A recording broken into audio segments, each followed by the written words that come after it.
P S C application ಹಾಕೋದು ಒಂದು video ಮಾಡೋಣ ಅನ್ನಿಸ್ತು ಗಾಯ್ಸ್. ಅದಕ್ಕೆ ಟ್ರೈ ಮಾಡಿದೆ. ಯಪ್ಪಾ ಎಷ್ಟು ಡಿಫಿಕಲ್ಟ್ ಇದೆ ಆ ಥರ ಇದೆ. ಅಷ್ಟೊಂದು ಪ್ರೋಸೆಸಿಂಗ್ ಇದೆ.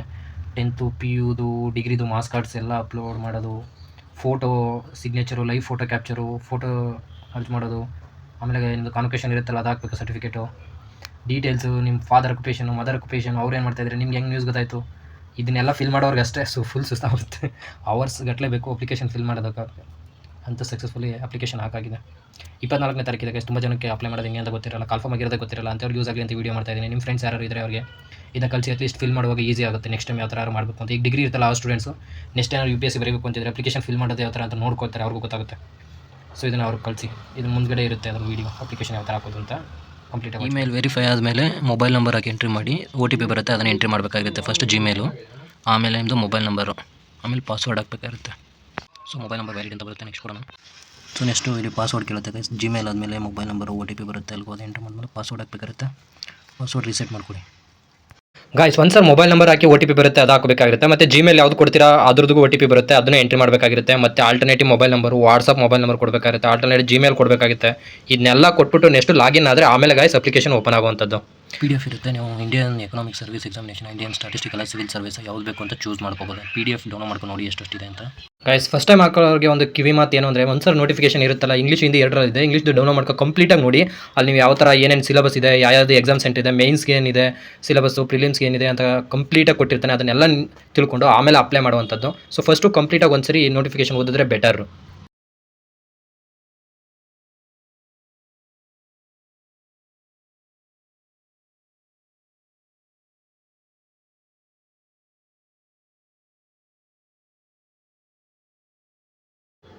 ಈ ಸರಿ ಗಾಯ್ಸ್ ಕಾಮನ್ ಅಪ್ಲಿಕೇಶನ್ ಫಾರ್ಮ್ ಅಂತ ಇದೆ, ಅದೇ ಮೇಯ್ನು ಗಾಯ್ಸ್. ಫಸ್ಟು ಅದನ್ನು ನೀವು ಫಿಲ್ ಮಾಡಿದ್ಮೇಲೆ ನೆಕ್ಸ್ಟು ಮುಂದೆ ಹೋಗುವಂಥದ್ದು. ಇದೆಲ್ಲ ನೇಮಿಂದ ಹಿಡಿದು ಪೂರ ಇದನ್ನೆಲ್ಲ ತುಂಬಬೇಕು. ಇದನ್ನು ಯೂನಿವರ್ಸಲ್ ರಿಜಿಸ್ಟ್ರೇಷನ್ ಅಂತ ಕರೀತಾರೆ, ಐಡೆಂಟಿ ಪ್ರೊಫೈಲು. ಇದನ್ನೆಲ್ಲ ಫಸ್ಟ್ ಫಿಲ್ ಮಾಡಿದ್ಮೇಲೆ ನಿಮಗೆ ಮುಂದಕ್ಕೆ ಹೋಗುವಂಥದ್ದು. ನೋಡಿ ಇಲ್ಲೇ ನೋಡಿ, mobile number, confirm middle number, gender, date, father full name, mother full name, guardian, ಇದನ್ನೆಲ್ಲ ಹಾಕಿ ನೆಕ್ಸ್ಟು ಆಧಾರ್ ನಂಬರ್ ಹಾಕಿ ಅಲ್ಲಿಗೂ OTP ಬರುತ್ತೆ, ಅದನ್ನು ಎಂಟ್ರಿ ಮಾಡಬೇಕಾಗಿರುತ್ತೆ. ಆಧಾರ್ ಕಾರ್ಡ್ ನಂಬರ್ ಕೇಳುತ್ತೆ, ಆಧಾರ್ ಕಾರ್ಡ್ ನಂಬರ್ ಎಂಟ್ರಿ ಮಾಡಿ ಇಲ್ಲಿ. ಸೊ ಇಲ್ಲಿ ಕೊಟ್ಟರೆ ನೀವು ನಿಮ್ಮದು ರಿಜಿಸ್ಟ್ರೇಷನ್ ಏನೇನಾಗಿರುತ್ತೆ ನೋಡಿ. ಯೂನಿಯನ್ ಪಬ್ಲಿಕ್ ಪ್ರೊಫೈಲು, ನಿಮ್ಮದು name, date of birth, gender, house, state, pin code, district, country, ಇದಿಷ್ಟು ಬರುತ್ತೆ. ನಿಮ್ಮದು ಆಧಾರ್ ಫೋಟೋ ಇರೋ ಈ ಥರ ಫೆಚ್ ಆಗುತ್ತೆ. ಇದು ಐಡೆಂಟಿಟಿ ಪ್ರೊಫೈಲ್ ಕ್ರಿಯೇಟ್ ಮಾಡಬೇಕು. ಫಸ್ಟು ಆಧಾರ್, ಫೋಟೋ, ಐಡೆಂಟಿಟಿ ಇದಿಷ್ಟು ಬರುತ್ತೆ ಗೈಸ್. ನೆಕ್ಸ್ಟ್ ಕೊಡಬೇಕಾಗುತ್ತೆ. ಬನ್ನಿ ನೆಕ್ಸ್ಟ್ ಏನು ಬರುತ್ತೆ ತೋರಿಸ್ಕೊಡ್ತೀನಿ. ಆಧಾರ್ ಕನ್ಸೆಂಟ್ ತಗೊಂಡ್ಮೇಲೆ enter the detail of the printed 10th class matriculation equivalent board examination passing certificate issued by the recognized education board. You must present the original certificate during a verification. Application shall be rejected in case of board examination. Select from where you completed 10th class matriculation equivalent ಇದೆ. Outside ಇಂಡಿಯಾನ India ನೋಡಿ. ಇಲ್ಲಿ 10th matriculation equivalent examination password state ಎಲ್ಲಿ ಪಾಸಾಗಿದ್ದು ಅದನ್ನು ಹಾಕಬೇಕಾಗಿರುತ್ತೆ. ಕರ್ನಾಟಕ, ಅದು ಎರಡೆರಡು ಸರಿ ಕೇಳುತ್ತೆ guys. Fill ಮಾಡಬೇಕಾದ್ರೆ ಸರಿಯಾಗಿ ನೋಡಿ ಫಿಲ್ ಮಾಡಿ. Karnataka secondary education examination board, Karnataka secondary education board 10th ಬಗ್ಗೆ ಕೇಳ್ತಾ ಇರೋದು, ಯಾವ ಇಯರ್ ಪಾಸ್ ಆಗಿದ್ರೆ ಅಂತ ಹಾಕಬೇಕಾಗುತ್ತೆ. ಸರ್ಟಿಫಿಕೇಟ್ ನಂಬರ್ ಇರುತ್ತಲ್ಲ, ಅದು ರಿಜಿಸ್ಟರ್ ನಂಬರು, ಅದ್ರದ್ದು ಸರ್ಟಿಫಿಕೇಷನ್ ನಂಬರ್ದು ರೋಲ್ ನಂಬರ್ ಕೇಳ್ತಾ ಇದ್ದಾನೆ. ಸರ್ಟಿಫಿಕೇಟ್ ನಂಬರ್ ಬೇರೆ, ರೋಲ್ ನಂಬರ್ ಬೇರೆ ಇದೆ. ಸರ್ಟಿಫಿಕೇಟ್ ನಂಬರ್ ಇಶ್ಯೂ ಡೇಟ್ ಕೇಳಿದ್ದಾನೆ. ಹಾಗೆ ಗ್ರೇಡ್ ಸಿಸ್ಟಮ್, ಅದು ಪರ್ಸೆಂಟೇಜ್ ಏನಿದೆ ಅದು ಹಾಕಬೇಕಾಗಿರುತ್ತೆ. ಗ್ರೇಡ್ ಯಾವುದು ಅಂತ, CGPA ಪರ್ಸೆಂಟೇಜು, ಎಂಟು percentage mark. Do you know your school UDISC code ಅಂತ ಕೇಳುತ್ತೆ, ಅದನ್ನು ಹಾಕಬೇಕಾಗಿರುತ್ತೆ. ನಾನು ಎಂಟ್ರಿ ಮಾಡಿಬಿಟ್ಟು ತೋರಿಸ್ತೀನಿ ನಿಮಗೆ ಏನಂತ ಬರುತ್ತೆ ಅಂತ. ಹೊಸದು ಮಾಡಿದ್ದಾರೆ ಅಂದರೆ, ನೀವು do want to select this code. ನೀವು ಸ್ಕೂಲ್ ಯಾವುದು ಓದಿರ್ತೀರಾ, TSSHS ಕಾಗಲವಾಡಿ ಅಂತ ಸೆಲೆಕ್ಟ್ ಮಾಡಿದ್ರೆ UDISC ಕೋಡ್ ಬರುತ್ತೆ, ಇದನ್ನು ಎಂಟ್ರಿ ಮಾಡಬೇಕು ಗಾಯ್ಸ್. ಇದು ಹೊಸದಾಗಿದೆ. UDISC ನಿಮ್ಗೆ ಗೊತ್ತಿಲ್ಲ ಅಂದರೆ ಡಿಸ್ಟ್ರಿಕ್ಟ್ ಸೆಲೆಕ್ಟ್ ಮಾಡಿಬಿಟ್ಟು ಸ್ಕೂಲ್ ನೇಮ್ ಕೊಡಿ, ಆಟೋಮೆಟಿಕಾಗಿ ಫೆಚ್ ಆಗುತ್ತೆ ಅದು ಡೀಟೇಲ್ಸು. SSLC ಮಾರ್ಕ್ಸ್ ಕಾರ್ಡ್ನ ಅಪ್ಲೋಡ್ ಮಾಡಬೇಕಾಗಿರುತ್ತೆ. ಒಂದು ಡಿಜಿಲಾಕಲ್ಲಿ ಇರುತ್ತೆ, ಇಲ್ಲಾಂದರೆ ನಿಮ್ಮ ಫೈಲಲ್ಲೇ ಬೋರ್ಡ್ ಸರ್ಟಿಫಿಕೇಟ್ ಅಂತ ಸೇವ್ ಮಾಡಿ ಆಮೇಲೆ ಅಪ್ಲೋಡ್ ಮಾಡಬೇಕಾಗಿರುತ್ತೆ. ಫಸ್ಟು ಇದು ಯೂನಿವರ್ಸಲ್ ರಿಜಿಸ್ಟ್ರೇಷನ್ ಅಂತ ಇರುತ್ತೆ, ಇದನ್ನು ಕಂಪ್ಲೀಟ್ ಮಾಡಬೇಕು. ID profile, Aadhaar, photo, matriculation profile, preview universal ಅಂದರೆ ಕಾಮನ್ ಅಪ್ಲಿಕೇಶನ್ ಫಾರ್ಮ್ ಫಿಲ್ ಮಾಡೋದಿರುತ್ತೆ. ಸೊ ಇಷ್ಟಾದಮೇಲೆ ಕನ್ಸೆಂಟ್ ಕೊಡಬೇಕಾಗಿರುತ್ತೆ ಲಾಸ್ಟಲ್ಲಿ. ನೋಡಿ ಎಲ್ಲ ಫಿಲ್ ಆದಮೇಲೆ ಲಾಸ್ಟಲ್ಲಿ ಎಡಿಟೋ ಲಾಕ್ ಸಬ್ಮಿಟ್ ಇರುತ್ತೆ, ಲಾಕ್ ಸಬ್ಮಿಟ್ ಕೊಡಬೇಕು.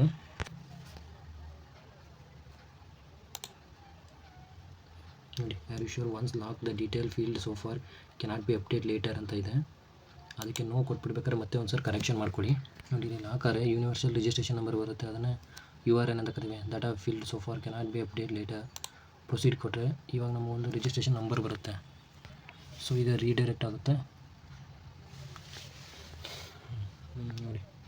ನಿಮಗೆ ಅಂತ ನಂಬರ್ ಬಂದಿದೆ. ಕಾಮನ್ ಅಪ್ಲಿಕೇಶನ್ ಫಾರ್ಮ್ ಓಪನ್ ಆಗುತ್ತೆ. ಅದಾದಮೇಲೆ ಪರ್ಸ್ನಲ್ದು ಇವಾಗ ಇದನ್ನೆಲ್ಲ ಫಿಲ್ ಮಾಡ್ತಾ ಹೋಗಬೇಕು. ಏನೇನು ಕೇಳಿದ್ದಾನೆ ನೋಡಿ, ನ್ಯಾಷನಾಲಿಟಿ ಕೇಳಿದ್ದಾನೆ, ಮದರ್ ಟಂಗ್ ಯಾವುದು, ಸೆಲೆಕ್ಟ್ ಸ್ಟೇಟು, ಮೆರಿಡಿಯಲ್ ಸ್ಟೇಟಸ್ ಏನಿದೆ, ಪ್ಲೇಸ್ ಆಫ್ ಬರ್ತ್ ಎಲ್ಲಿ ಹುಟ್ಟಿದ್ದೀರಾ, select the country, address, alternate contact ಇನ್ಫಾರ್ಮೇಷನ್ನು, WhatsApp number, alternate email number, alternate mobile number, ಇದಿಷ್ಟು ಕೊಡಬೇಕು. ಇದಿಷ್ಟು ಫಿಲ್ ಮಾಡಬೇಕು ಗೈಸ್. ಮನೆ ಫಿಲ್ ಮಾಡ್ತೀನಿ. ಸೊ ಇದಿಷ್ಟು guys. Citizenship India, minority status ಇದೆಯೋ ಕನ್ನಡ ಮದರ್ ಟಂಗ್ ಬರುತ್ತೆ. Select the state of domicile Karnataka, unmarried status. So guys ಪ್ರತಿ ಒಂದು ಸರಿ ನೀವು ಕನ್ಸೆಂಟ್ ಕೊಟ್ಮೇಲೆ ಅದು ಸೇವ್ ಆಗ್ತಾ ಹೋಗುತ್ತೆ ನೋಡಿ. ಇವ್ರ ಪರ್ಸ್ನಲ್ ಐಡೆಂಟಿಟಿ ಅದು ಕೂಡ ಸೇವ್ ಆಗುತ್ತೆ. ಮತ್ತು ನೆಕ್ಸ್ಟ್ ಪೇಜು ಕರ್ಕೋಗುತ್ತೆ. ಅದೇ ಆಗುತ್ತೆ ನೋಡಿ ಗೈಸ್. ನೀವು ಕಾಮನ್ ಅಪ್ಲಿಕೇಶನ್ ಫಾರ್ಮ್ನ ಫಿಲ್ ಮಾಡಿದೆ ಅಪ್ಲಿಕೇಶನ್ ಹಾಕೋಕ್ಕಿರಲ್ಲ, ಅದಕ್ಕೆ ಫಸ್ಟು ಅಲ್ಲಿ ಹೋಗಿ ಫಿಲ್ ಮಾಡಬೇಕಾಗಿರುತ್ತೆ ಗೈಸ್. ಇಲ್ಲಿ ನೋಡಿ, ಇದು ನಿಮ್ಮ ಫಾದರ್ದು ಏನು ಅಕ್ಯುಪೇಷನ್ ಇದೆ ಅಂತ ಕೊಟ್ಟಿದ್ದಾರೆ. ಅಕೌಂಟೆಂಟು, ಅಗ್ರಿಕಲ್ಚರ್, ಬಿಸ್ನೆಸ್ಸು, ಆರ್ಕಿಟೆಕ್ಟಾ, ಹೋಮ್ ಮೇಕರ, legal professional, medical professional, Aadhaar, retired ಆಗಿದ್ದಾರೆ, ಸೆಲ್ಫ್ ಎಂಪ್ಲಾಯ್ಡ್ ಆಗಿದ್ದಾರೆ, ಸರ್ವಿಸ್ ಸೆಂಟ್ರಲ್ ಇದ್ದಾರೆ. ಇದು ಕೂಲಿ ಅಂತ ಬರುತ್ತಲ್ಲ, ಲೇಬರ್, ಅದಕ್ಕೆ ಯಾವ್ದು ಬರುತ್ತೆ?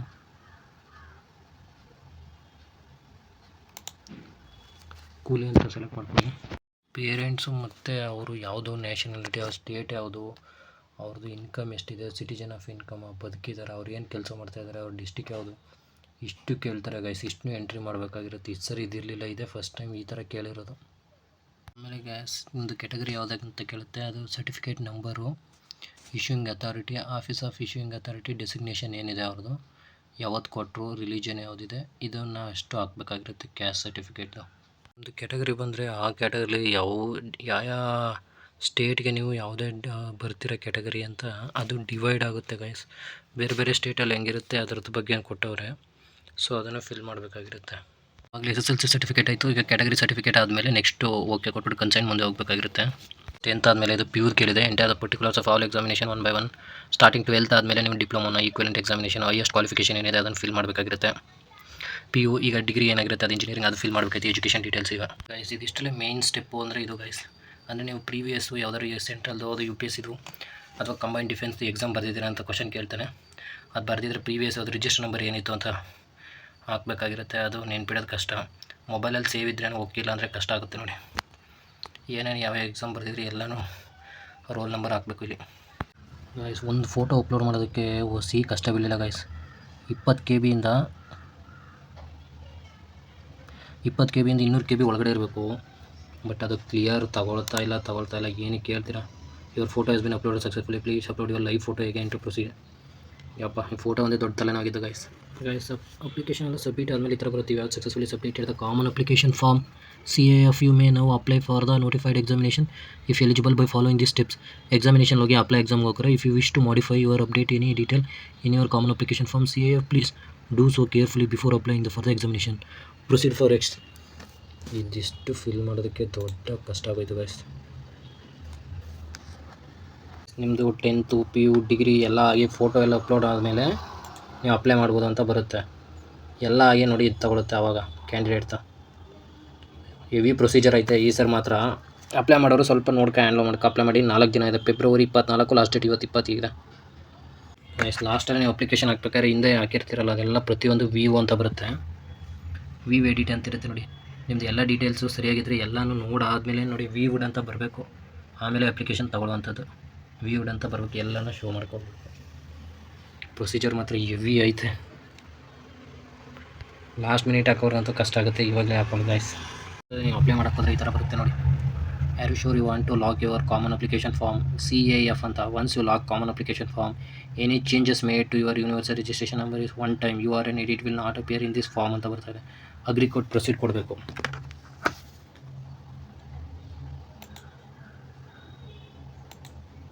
ಎಸ್ ಕೊಟ್ಟರೆ so your common application form CAF all has been successfully lock ಆಗುತ್ತೆ. You can now proceed fill the application detail for the civils forest service ಎಕ್ಸಾಮ್ಗೆ ಅಪ್ಲೈ ಮಾಡ್ಬೋದು ಅಂತಿರುತ್ತೆ.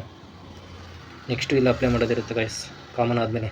ಹಂಗಲ್ಲ ಗುರು, ಯಾವ ಕೋಚಿಂಗ್ ಸೆಂಟ್ರ್ ತೊಗೊಂಡು ನಿಮಗೆ ಹೆಂಗೆ ಗೊತ್ತಾಯಿತು UPSC ಇದು ಕಾಲ್ಫಾರ್ಮ್ ಆಗಿರೋದು?